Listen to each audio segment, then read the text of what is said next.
It's another beautiful day in paradise.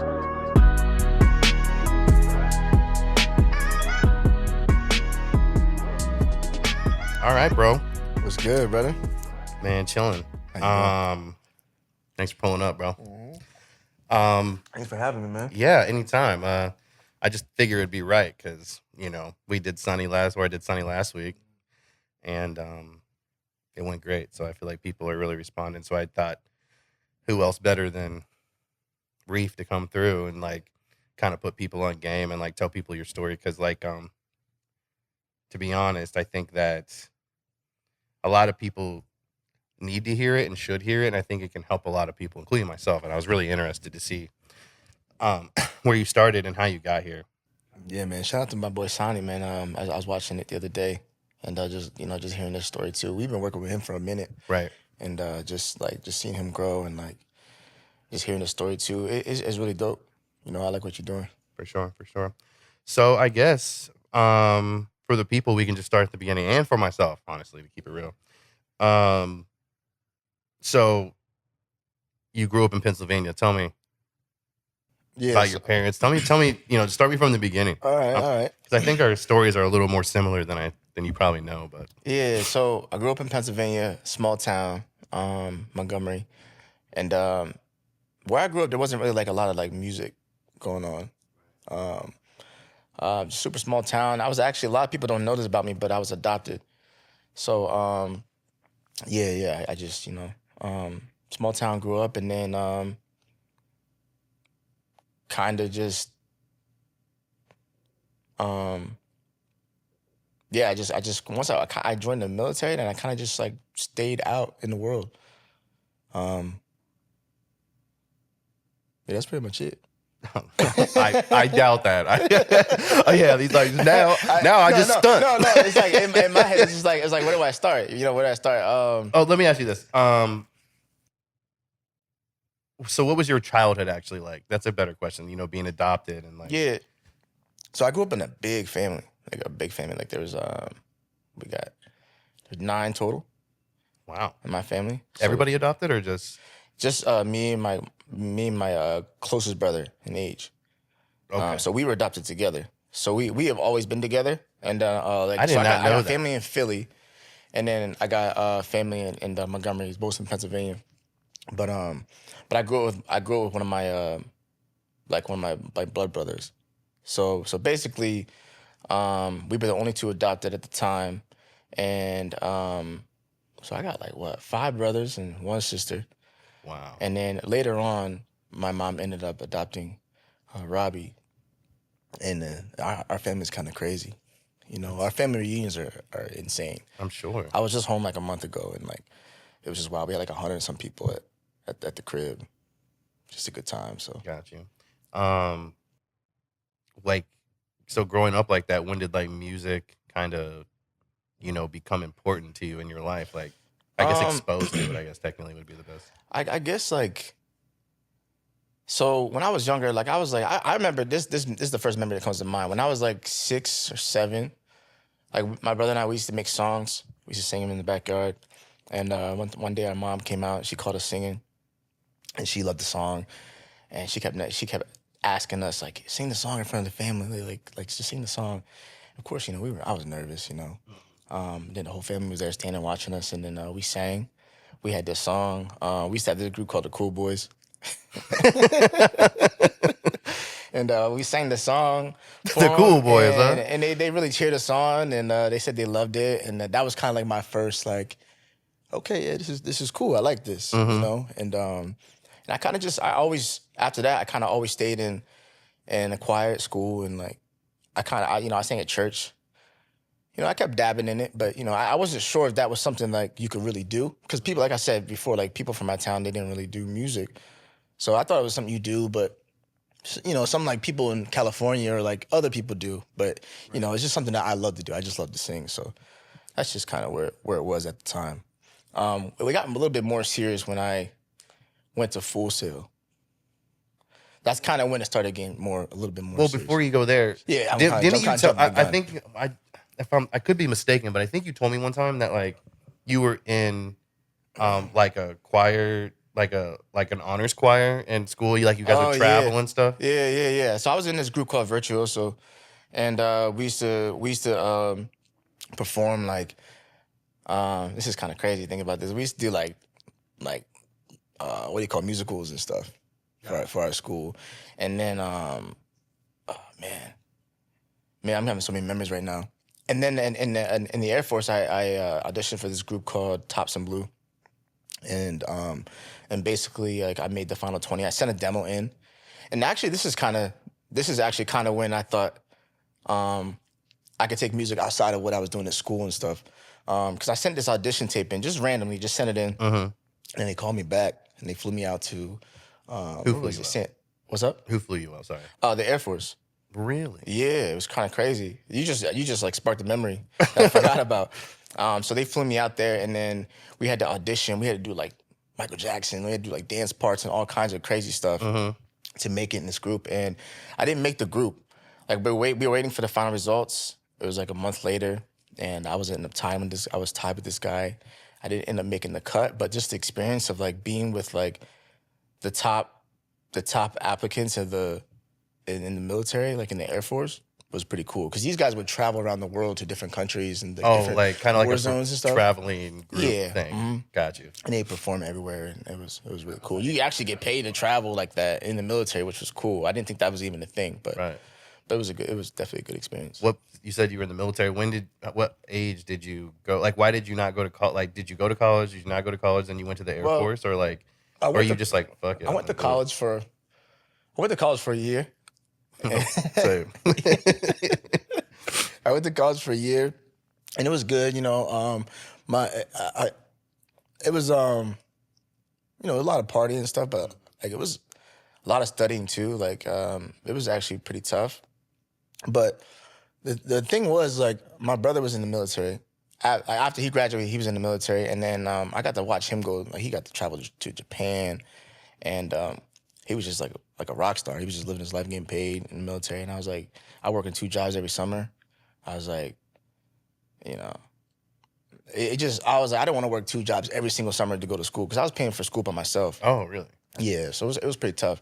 So I decided to join as well, and just like I knew the benefits of like school and stuff too. So I basically joined just to I didn't want to work 2 jobs every summer just to pay for school. So it was actually one of the best choices I made because they ended up funding like my Full Sail.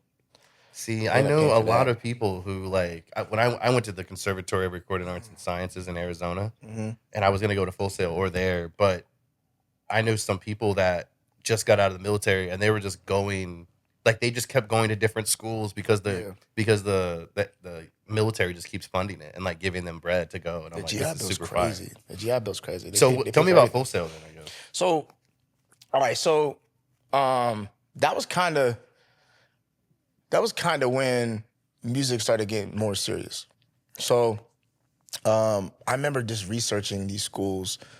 The first school I was stuck on going to was the Art Institute in LA.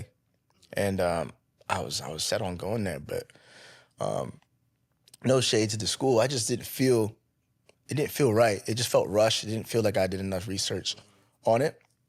So I took a step back and I did some more research and I found Full Sail. And what I wanted the school for, like I didn't know MIDI. I didn't know what a DAW was. I didn't know any of that. So I wanted a school that's gonna kind of help me learn what's first, like what I need to learn first, what I need to learn second, and kind of put structure in for me. So I went to Full Sail, and I went for music production at first, and I learned a lot about like Logic and like composing, and it was some crazy stuff they did in there.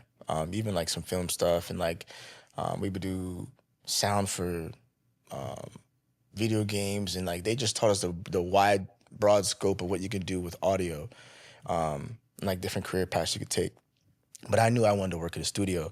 So I did another year for recording, which ended up being like the best for me because it like we dove into Pro Tools so crazy. Like the Pro Tools class was so intense, so crazy. That ended up preparing me and giving me the confidence to come out to LA and like I knew I could probably work at a studio if I could just see how they. And that's kind of like where you got the bug a little bit. Yeah. Because I know you're an artist too as well, but like I just know that, at least for me too, engineering helped me too as well, and you, to like open up other doors to, do the things that we really passionate about, But my question is, honestly, is like, how did you get, like, tell me the story from going from Full Sail and then ending up in LA, and like that process, and like where did you end up? Because I'm always curious to see when people got out here, how they got out here, where they first were and stuff. Yeah, shout out to Full Sail, man. Um, the first thing that for me is like the one thing I'm grateful for about that school is the people I met. I don't know if it was like just God's timing or what it was, but like the people in my class, like there were two students specifically that I'm like, these guys are really good at Pro Tools. I was watching them and they were already like producing and like getting phone calls, walking out of class, taking calls, and like one of them was like getting signed already. It was crazy. And I'm just learning everything. So I'm like, I'm gonna hang out with these guys and like absorb. And one of the guys, after he graduated before me, and then I went to recording. I went to recording arts. I did that program as well. So I did another year, and he went to LA, and his name is Alejandro. Shout out to Alejandro. He went to LA first, and then he worked for Crosby. And so when I graduated, I gave him a call. I'm like, hey man, I'm thinking about moving to LA. Like, do you have anything for me? And he's like, yeah, bro, I work in the studio right now. You can pull up. I got you in. So I just I remember we had this big dumpster. I threw everything out, all my stuff out of the house. I packed everything in my car that I can get, and then I drove to LA.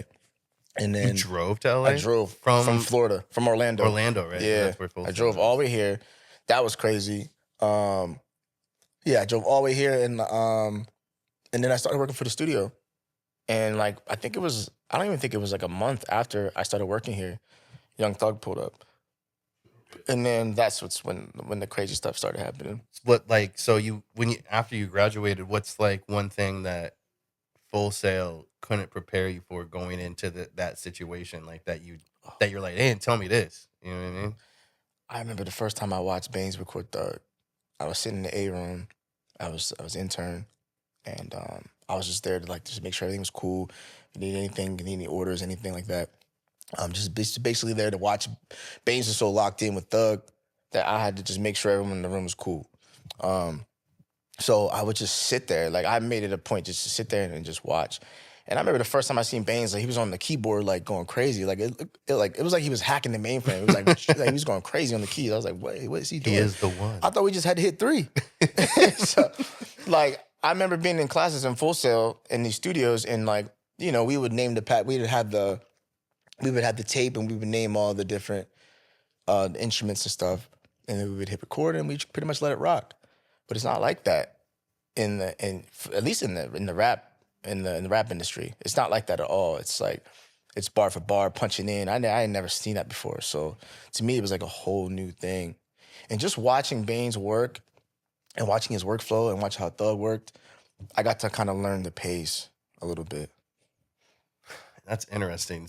I mean, did you have any like, starstruck, like kind of like, oh crap? Because I remember the first time I saw my first famous person, I was like, oh, it was Fat Joe. Oh, for real? Yeah, it was. That's It dope. was a long time ago. That's dope. But it was just. But how was that?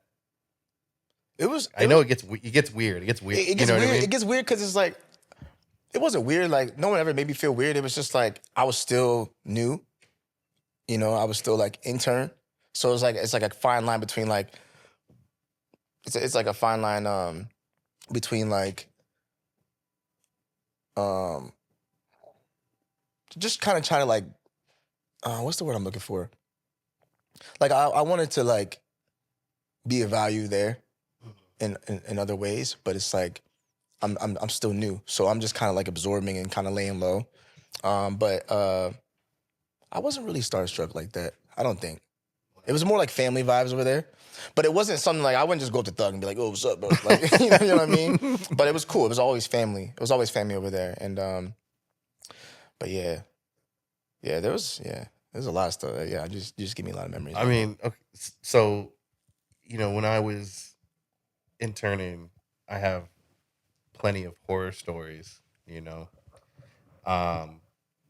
And I felt like when I was telling you, sometimes I felt like you could really relate, because I feel like that's something that we kind of like, I don't know if it's a trauma bond or whatever it is, but But I feel like, I feel like for people listening, I just have this feeling that like hearing those, if you have a few or whatever, or one that comes to mind, because and like how you dealt with that and like kept going for you put the shades Put the on shades for back it. on, man. We get No, I feel it. Yeah, it's yeah. not a little bit. I'll get it. But you know what I mean? Like like how you push forward through that, because it's like a make or break, you know what I'm saying? Because some people aren't cut out to go through the ringer like that. I was just curious, Man, like when you were an let me intern or actually whatever. take my shades off of it.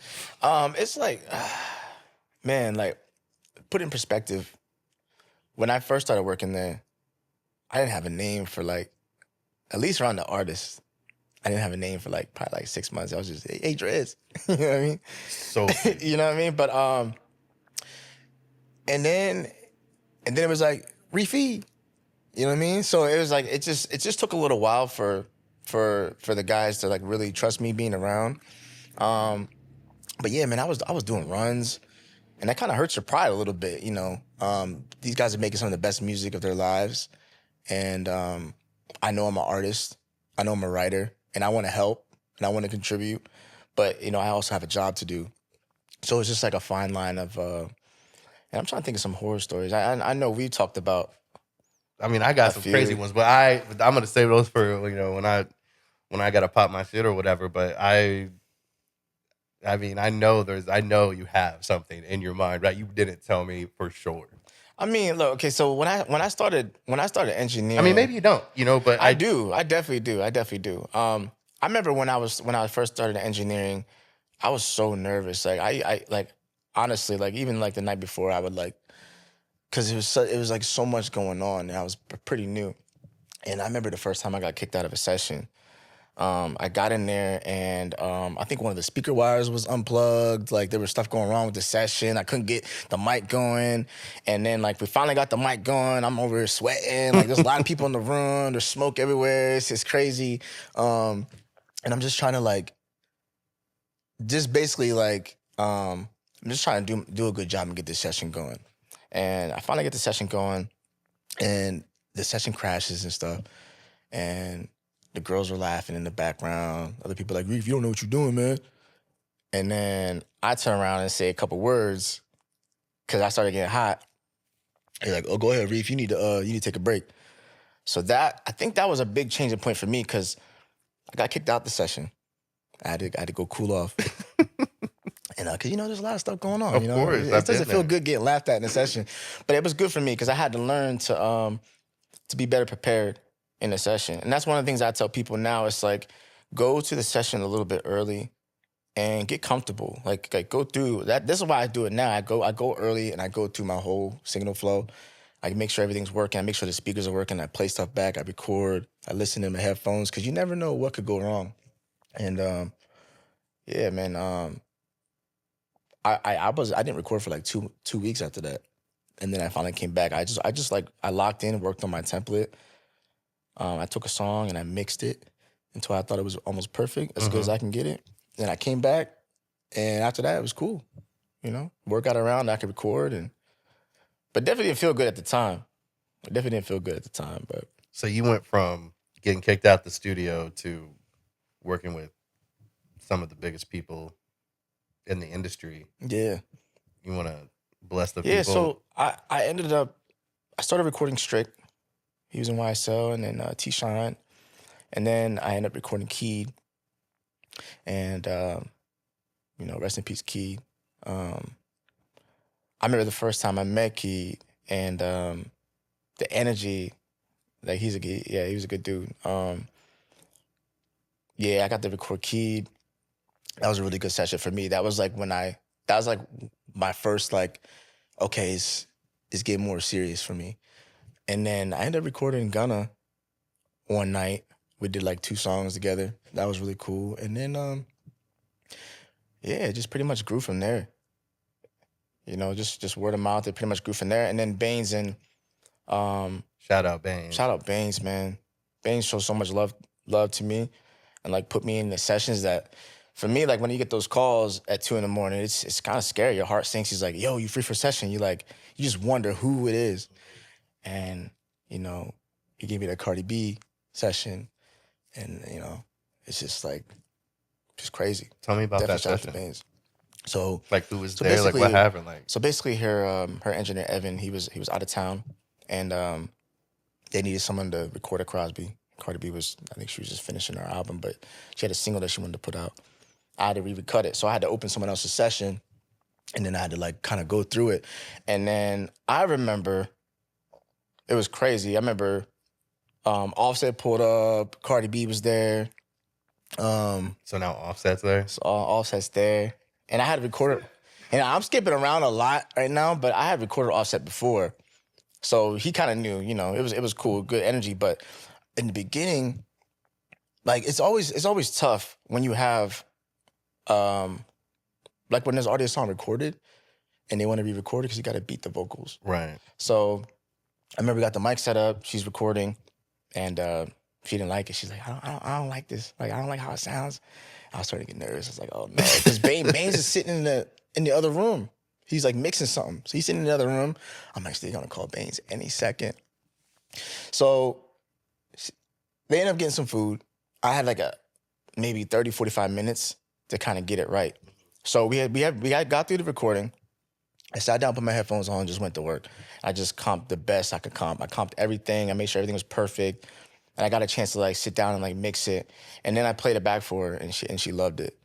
And she was happy. She loved it. And then the whole atmosphere of the room changed. And then we got to record the song. We probably spent like 3-4 hours cutting it.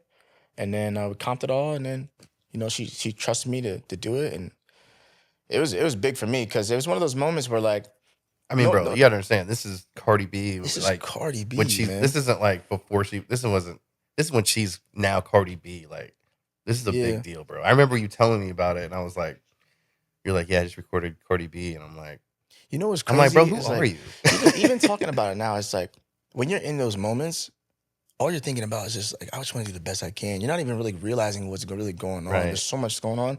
You're just like, I don't want to be the one who messes this up. And so, yeah, like even thinking about it now, it's like, yeah, man, I'm just grateful.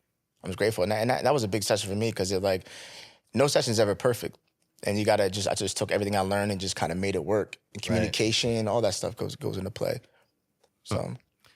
So, I mean, I don't even know where to go from there because like that is, I mean, I still to this day I'm just kind of like shook that one of my best friends in LA is recording these top tier people. But to spin back on that, what does it feel like recording people, from Cardi B and all the way down, and then when you catch a session when you're like, I don't know how this person's in this position when I know I can do something, I can do what they're doing to a higher level, like singing or writing, or you know what I mean? Like, how does is it difficult to balance those feelings? It's like, that's a good question, man. It's sometimes when you're in. Okay, I made a lot of dope records with you.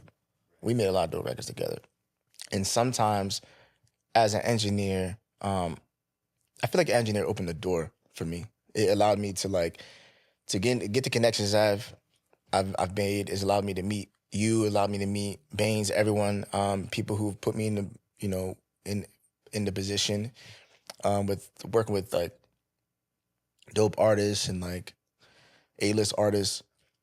But there's a side of it that when you like, I always known in the back of my heart that like I wanted to write and to also like to be an artist. So as an engineer, sometimes it's a little conflicting because like back to your question, what was your question one more time? So basically, being on the engineering side and knowing that you have a job to get done, and then not being able to contribute in the way that you feel like you could help a session, yeah, exactly. That's because like as an engineer, you're contributing in a whole different way, and I don't think sometimes you get to show like your full spectrum of what you know and what you like. Sometimes you want to like help and show everything. Like you might hear a melody and be like, but you got to realize where you're at sometimes. And sometimes it doesn't call for that. Sometimes the session just calls for you to do your job and do it right. And you also don't want to cross different boundaries. So it's always been a little tricky for me. It's like, I want to be like, yo, keep this. And sometimes you can test the waters with you build a rapport with the artist, and you can kind of like sneak effects, or like, maybe you do have a cool idea, or maybe you like fly something twice and like you just look at him and see if it's cool. But sometimes you don't get to do that. And it kind of feels like, at least for me, and this is not for everyone. I'm not speaking for everyone, but for me, it's like, sometimes I want to like somehow let them know like I do this too, but I'm not there for that. So it does affect me sometimes, and I check myself sometimes, because sessions don't always call for that, and you want to leave your ego at the door when you go to these sessions sometimes, because it can mess you up. I mean, People can sense I'm that. guilty of that sometimes too. Yeah, I mean, I people guess can sense everybody is, but yeah. But I think you're really good at that. But sometimes like when you're work for hire. But another flip side of that is sometimes they don't appreciate how much you're really helping them. Like how much knowledge how much stuff I know about creating a song, how much I know about structure, and they don't really appreciate that as much. They just think you're hitting buttons, and that's not what we do. not at all. That's not what we do, man. Bro, because honestly, sometimes you can take a amazing song and have a bad demo mix on it, and it won't get placed because it sounds like crap. And then you can also take a song that you didn't think was that good, but it sounds great, and it gets placed because you put that polish, that professionalism like on that record already. And I think that a lot of people feel they really underestimate how amazing it is what you do. I'll tell you right now, when I met you, I remember we're going through a whole template, and then it sounded similar, but yours still sounded better, but yours was so much better that it changed my whole sound. You know what I mean? I remember being like A-B, and I'm like, Yeah.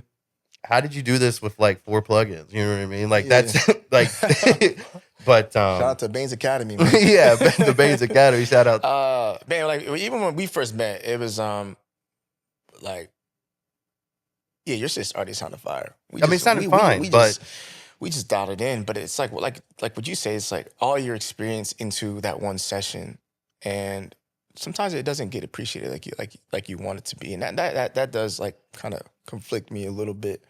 Because I know you're trying to be an artist too as well, so I know it's even probably more like, Yeah, how does this person have a deal? I look better than this person. You know what I mean? It's honestly, like speaking from the heart, like I want the session that I'm in. I feel responsible for how the vocals turn out, how the session turns out.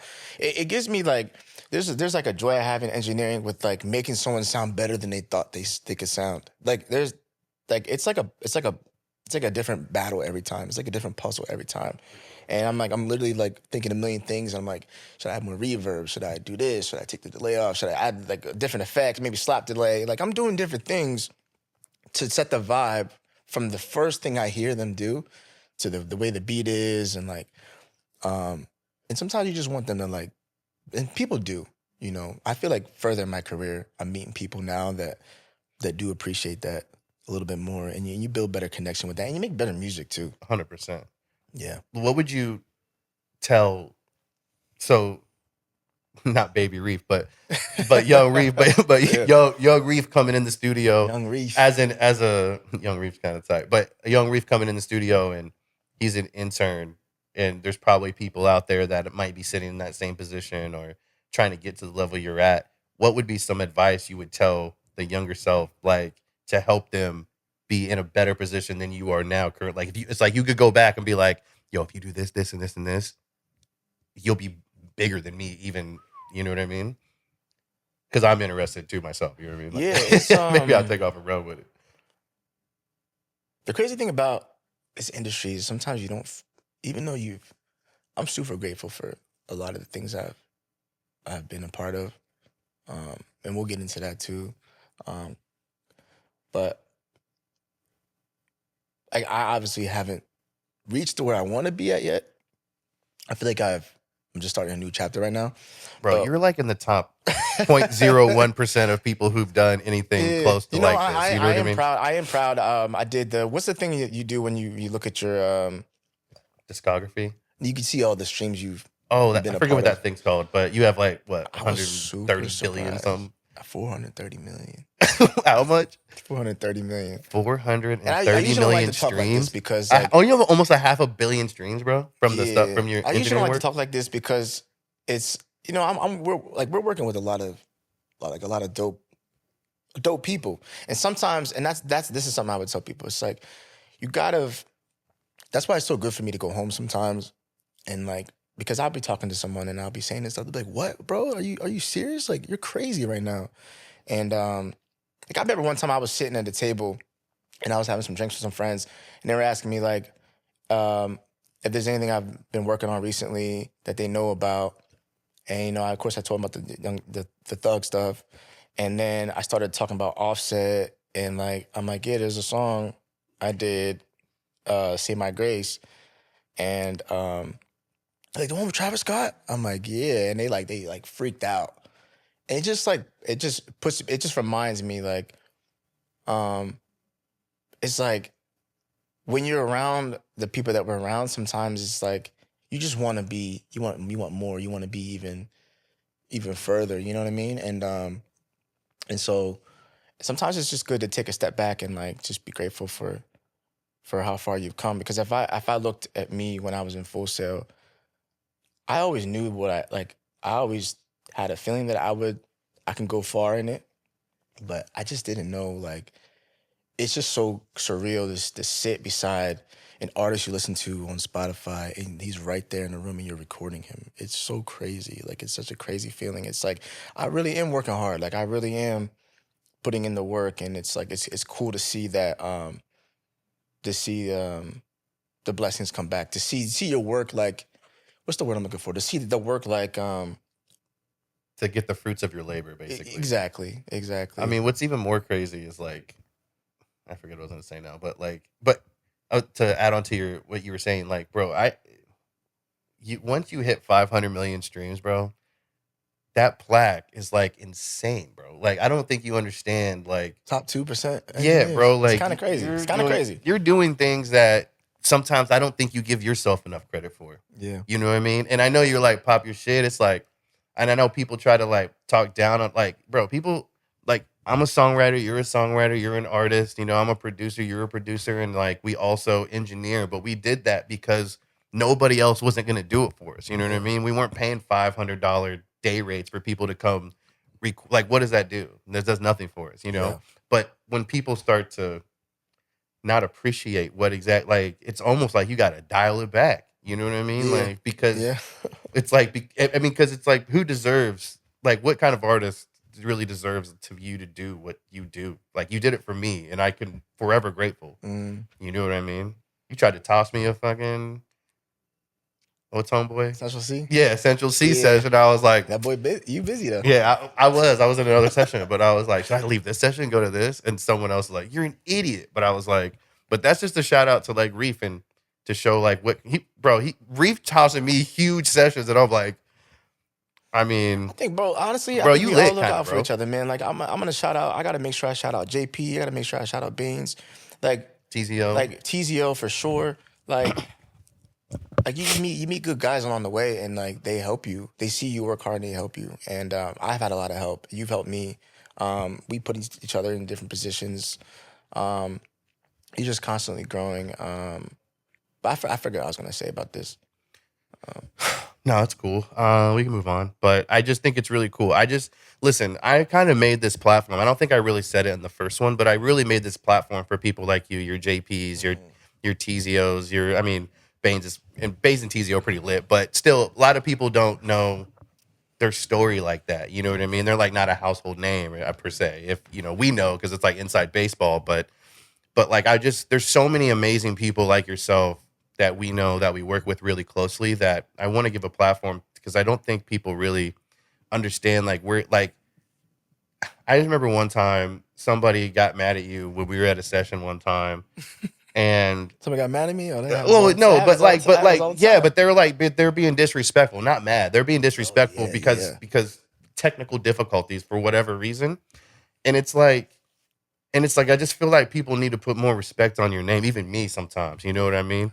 Because it's like, you are very humble, and it says a lot to you and like what you've done. You can't just do what you've done and be a weirdo or be not good at it or not be smart and like intuitive. It's like really inspiring almost like low key. You It's know what like I mean? I don't want to get too deep and too like down on it, but like sometimes engineering is a tricky thing. It's a thankless job.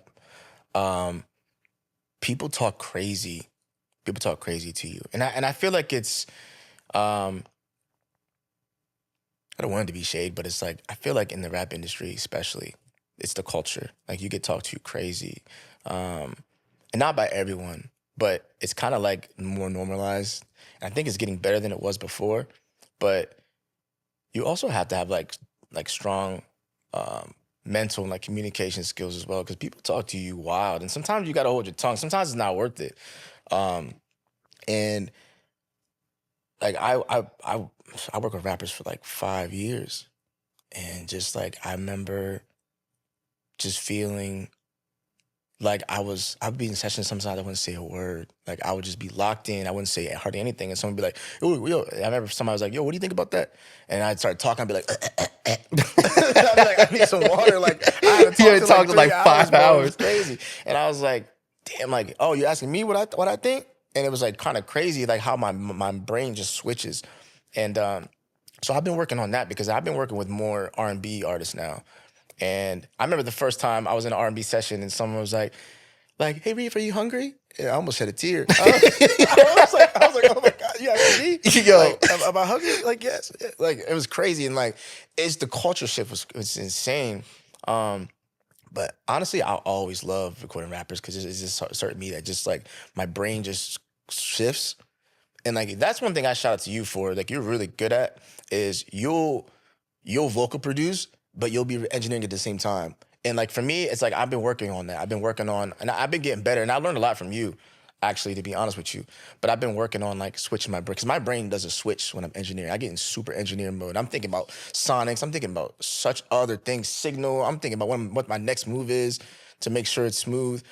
And someone might ask me like, "Yo, fly to over to when I said this." I'm like, well, I don't know when you said that, but I've been getting better with that. Just trying to be more sharp in the sessions. But yeah, I know I'm all over the place, but No, you're good. I mean, listen, bro. We've really gotten to the point now where it's like we almost need an assistant engineer to like because the sessions that we're doing now are so important that we can't be half 1 foot in, 1 foot out, like engineering and producing at the same time. It's so hard to do. I know Charlie Pugh does it, but yeah, some people are but really good at it. he's a savant. So it's like, but you need 100% of you to be able to chill and listen for a second. You know what I mean? And so you said it before, like I remember sometimes like I would sit in record while you get a chance to sit on the seat. Like on the couch or something, and you get to sit back and listen, and you're sharper, like bro. You're in it. Your lyrics are going faster. But yeah, no, but I mean, listen, man, like from where you started and when I met you, which is like what, like we're going on like almost 6 years now. Yeah, I think we met each other in COVID. Tell people about when you used to come to Vegas, bro, because I used to live in Vegas. So one of the and that's crazy because I was just thinking about this morning. Like one of the moments where I like things started to click for me is actually when I met you, which is kind of crazy. I mean, shout out to Crosby. That's when it started for me. Like that's my home. But when I met you, you were the first person outside of Crosby. Like you were the first person like doing what I wanted to do that I met that I felt like we would click. And your music was like on that level. Like I remember we were in a session. I remember when we first met, and you were in there rocking the aux. You were playing everything, and everyone's a little shy playing their stuff, whatever. It was cool. And then I played mine, and then like we just kind of instantly like you were like, yo, nigga, like we need to pull up. We need to lock in. No, 100%. You played that one song, and then I was like, I never even heard any melodies like this before. Yeah. But yeah, that was like the first song I thought like, all right, yeah, like you got some shit. And then I went to that session, met you, and then I remember it was like 2 weeks after that, like a month after that maybe. I would drive to Vegas, like 3-4 hours, drive to Vegas. You at the crib. Yeah, You know we what had I the mean? studio, and we had like a Studio in little there. 3-bedroom house or whatever. QB was there. QB, And shout we out just QB. made records. We just made as many records as we could. We would stay up all night, drinking, whatever. Maybe we go out for a little bit, come back, make some more records, sleep for a little bit, wake up, do it all over again. I remember the one weekend we made like 5-6 songs. We ended up keeping 4 of them for the EP. Yeah, we had 2 songs done, and we did 5 songs in like a weekend, which doesn't sound like a lot, but we told people the EP was going to drop on Thursday, and Reef had to go back on Monday, and it was Saturday.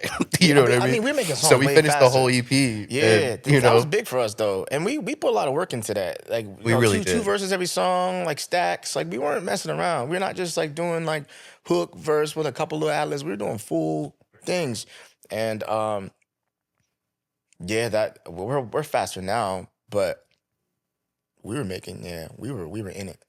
There's a little part of me that kind of misses like that. I do. Time, because it just seemed like it was just more simple. There wasn't as many moving parts, you know? Like we were still like hungry. We're like, this is what's gonna break us, you know? And then like we get all the way in the mix and we're like, oh my God, there's 20 more floors up. Exactly. It's like we were getting over a big mountain then, and then you get that mountain, top of the mountain, there's like a bunch more mountains. Yeah, bro. But I think that's that's okay. You know, we just got, you know, things we want to do and goals to meet. But you know, I do miss that time because I remember I went there. It was like in the holidays. I was like, I remember I pulled up. I was like I'm home. Like, you know what I mean? It really did. I mean, I think it was around Christmas time too, and then shout out to Mace, because it was my second home, bro. Vegas was my literally. second home. You would come home. He came over one time, but he was like, feels good to be home. Yeah. I was like, take your bag upstairs. Yeah. Clock in. I had my own bed, everything. Yeah, dinner will be ready at 5. It was great. No, I really appreciate you driving all the way out there because, you know, and what's crazy is that you were driving to Las Vegas from LA, which in turn you would think that it would be the other way around, you know, but Yeah. I think I was just found a space to facilitate, you know, if you build it, they will crib. come. No one really bothered us. We had Vegas out there if we needed to go get a couple, you know, drinks and stuff and turn up a little bit, get the energy back. Yeah, man, it was good. It was perfect. Let me ask you, what insecurity do you still carry into rooms despite everything you've accomplished? Like right now, even. Like I was saying earlier, I think my biggest thing is just feeling like I don't. It's engineering. I'm kind of getting out of some things, some mental blocks as far as like being in a room and feeling like I'm trying to say this the right way. I feel like I got so much to contribute to a song. Like I could write the song. Like, sometimes I might be in a session, I might hear a beat that's crazy, and I'm just getting the itch. And it's like I felt like that kind of over the years kind of pushed me down a little bit, like shrank me a little bit. And now that I'm writing more and being more active, like dropping songs and things, it's definitely helping me. Like put my ego at the door and like come in and like be like open to like helping, versus like trying to prove what I can do. And I think that's been one of my biggest weaknesses because I almost want to prove that I belong in the room, even though I do belong in the room because I'm engineering. But you know, like I said, my goal is to show all my skills and just be my complete self in a session. And I would love to get a call to work. I would love to get a call to work on, you know, whoever, like Beyonce, and just be like, you would Reef today. We need your pen. We need your engineering. We need everything. You know, that's the goal, you know. And if it's up to me, I'd probably leave the engineering out and let someone else do that because I don't, you know. But at the end of the day, which is hilarious, I know we mentioned about saying we need an engineer to like help in sessions. But at the end of the day, bro, there's only 2 people that I can really trust, and it's really just me and you. Like when we're engineering, like if I'm in a session, there's very few people who can move in the way that Reef does when he's recording or I'm recording or whatever. It's like, so it's almost just kind of like, what is it, like a blessing and a curse right now? We tried to have an engineer. We tried. I'm trying to tell you, it's like this is for all the artists out there. This is for all the people out there that have something to say about certain engineers. It's like I've been in a lot of sessions and I've worked with engineers and I've heard what gets played back, and I'm like, I know I don't sound like that. Like this is crazy. And these people are getting like paid and like they're just doing the bare minimum. And I'm just like, it's just wild. It's just wild to me. I know if I'm in a session, most of the time I'm gonna have to jump on the sticks because I just can't let the session just happen. I can't let it happen like that. So it's like a gift and a curse at the same time. I'm gonna probably jump on the sticks and I'm probably gonna just run the session. At least at the end of the session to get the vocals right. Because it's just like where we get the songs to at the end of the session is like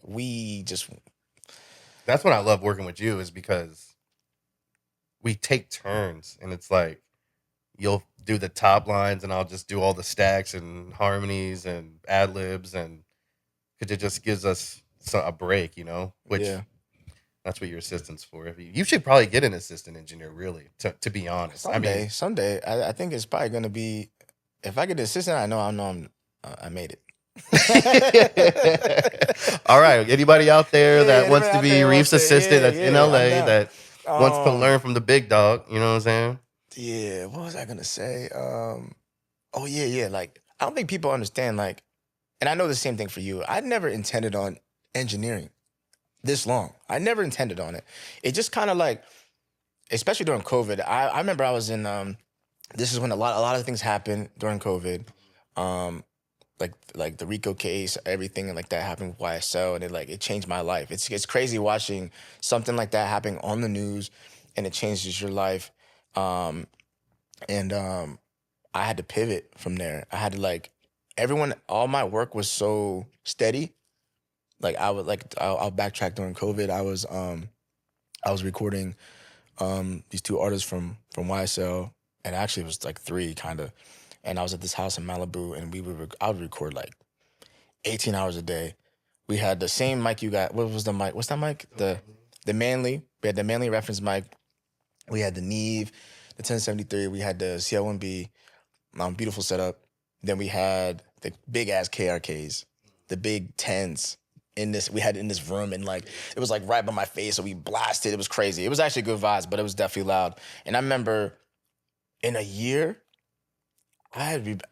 we recorded 700 some songs each person. So it was 15, almost probably I probably recorded 2,000 songs in that year. And I was working 18-hour days. And then sometimes for me, because I would pack my suitcase, drive to Malibu and stay there for 4 days and record these artists. And so the first artist would record from he'd wake up at 10, and then I record from 10 to maybe 4. And then he would do his thing. And then the other artist would come, he would record from 4 to whatever, 8 maybe. And then the other artist would be like, oh shit. He'd come back down and he would record. So then they both would record. And then maybe another guy would pull up. Maybe there was random people pulling up at the time too. So it was kind of a wild time. I remember Sway Lee pulled up one time. There was a lot of stuff going on. And so I remember during that time, that's when I started getting my ear started dialing in, because I was like, yo, I'm starting to get kind of good at this. And then I was like, I think the first time I really kind of stuck it out with engineering is when I started doing a little bit bigger sessions. And you start getting the right sessions, you start getting day rates, you start getting confident with your work and charging what you need to charge. There's money out there. It can get nice. I mean, look, I would say at the end of the day, there's good and bad in everything, I guess, probably. But it's just crazy to think that, one of my biggest things that I always wanted to give you big props for is you making music money no matter where it's coming from, and really just not having to have a part-time job. I think that, to me, a lot of people think, making it is being famous or making millions of dollars. But I would argue that if you live in LA and you're paying all your bills and in music at all, I think I think you made it. You know what I mean? There's more to do. There's more to, Yeah, for sure. There's more, I'm trying to get a crib. I'm trying to get a crib. Me too. But it's wild. It's wild, because I remember we were talking about this one time. It's wild. You can be working with name drop, same as name drop. Like you could be working with like Quavo, Offset, same year, Cardi B, and then like everything is hot and then it's cold. And like the engineering world is so crazy. You gotta like constantly like prepare for the winter. The what's the phrase? You gotta you always gotta prepare for the winter because like engineering is crazy. Like it'll get hot for a while and then it'll get cold for like 2-3 months and you gotta pivot. And that's usually when we start writing crazy. Right. And I found that balance. Reef comes back. Yeah, I come He's back. like, I come back to life. He was like, I come back to life. Got any more hits for me? I climb out of the rocks, the cave. And then I kind of get my balance back. But yeah, it's I forget where I was going with that, but yeah, it's kind of crazy that you can have some of these records and still in LA is such a tough place to live. It's like you can have like a number one album that you recorded on and you still don't feel like you made it. Which is crazy, which is insane because the people that we're around and like the level that we're at, it's like there's always more to aspire to and like 1000% to grow to. I mean, it's crazy. There's just that even like winning Grammys is like you would think it would change your life, but I haven't done that yet, but I want to. That's well, I'm just saying, just in general, like you get a number one album or win a Grammy. It's like that's not a guarantee that's gonna move the needle at all. I mean, it's a great accomplishment. It's really hard to do. We know some people like that. They got Grammys and it changes a little bit, but it doesn't necessarily do what you think it's gonna do. Sometimes the bio changes for sure. Yeah, the bio changes. You know what I mean? You get a little plaque. Get plaque. You mean you get a Grammy? That's definitely. But listen, I mean, shout out to anybody that's really got one. I mean, it's really an honor. Like, I wish I had 5. You know what I mean? I wish I just had at least one or nominated at least. That's definitely one of my goals for sure. I think so. I want to get one that I've been a part of in the writing. See, and that's more so than engineering. I'm grateful for anything that I can get. Anything I've worked on that comes out. Well, I guess if you mixed it or if you recorded it, I think are two different things. Well, right? and also like you might record like it feels so good to have a song come out that you recorded because people don't understand. Like you could record an artist, you could record a dope artist, and nothing ever comes out. And you can just talk about it, but you don't ever really get to show your work. So I'm super grateful for like Offset's records coming out, Quavo. He dropped 2 videos with the records I did. You know how good that felt? Like, it just felt cool to be able to show it. Because I feel like I don't really get to show that side of me too much. I mean... Because sometimes records don't come out or, like, well, you're like a vibe setter. Fight for credits and, like, all kinds of stuff. You know what I mean? It's a battle, but... So, look, I guess I have one more last thing I want to ask you, basically. You spent years helping other people sound like the stars, obviously, that you mentioned that we've talked about. When do you finally realize that you're building your own story that's like worth hearing? I don't even know what I just said just now. Hang on. No, I got you. I got you. That's a good. Did I say that right? That's a couple part question right there. That's I'm grateful to have friends like you and Sonny and Tay and like I'm grateful to have the people I got around me to remind me of some of the things when I get so caught up in not trying to catch up necessarily, but like trying to like just be great. And I'm surrounded by like a lot of people who are doing great. And sometimes I feel like maybe they're ahead in my path, but everyone does have their own path, and it's moments like that, talking with friends and going home, or like really taking a second to be grateful with some of the work that even has come out. It definitely helps remind me like where I started and things I never thought I would be a part of. Songs that people can listen to on their Spotify. Just meeting some of my favorite artists, working with them, it is inspiring. And yeah, and the story, it's still going, but yeah, there's a lot of things that have happened in the last 5-7 years with my career that I thought that I didn't know how, I didn't know how things would unfold. But it's kind of crazy how far like the engineering took me, and now that we're really just starting to go crazy with the writing too, and it's like a whole another chapter that we haven't even seen all the way yet. And it's just like I feel like everything I've done has prepared me for the chapters to come. So I feel like to answer your question, yeah, I'm just grateful. I do feel like, especially like moments like this, just talking about what I've been through, it definitely helps me like understand like where I've come from, my story a little bit more. And like like I said, I come from a small town, and like no one did music there, and I completely just like I remember when I quit. I remember when I quit my job, and I had to talk to my boss and tell him I was going to school for music. And I'll never forget this. And he looked at me, he laughed. He's like, "Huh? Are you sure? You're crazy." He's like, and I talked to him a little bit. He's like, "Good luck with your music thing."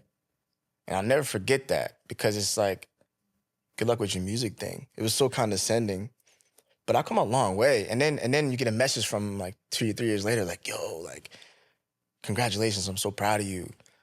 And those moments help you, like, they give you like a little boost and help you understand where you come from and like how long the journey's been and what you've done, so. I mean, you know what they say? They say nobody's rooting for you like the people that don't want you to win. You know what I mean? So, Yeah. but I mean, well, shoot. I mean, I appreciate you pulling up. I hope that your story helps people out there, because I know there were some things I just learned today that definitely I'm gonna digest and take home for myself. You know what I mean? So, but yeah, that's basically it. Thanks for locking Thank in, you, my man. boy. You know, Yeah, man. It's another brother. beautiful Appreciate day you. in paradise.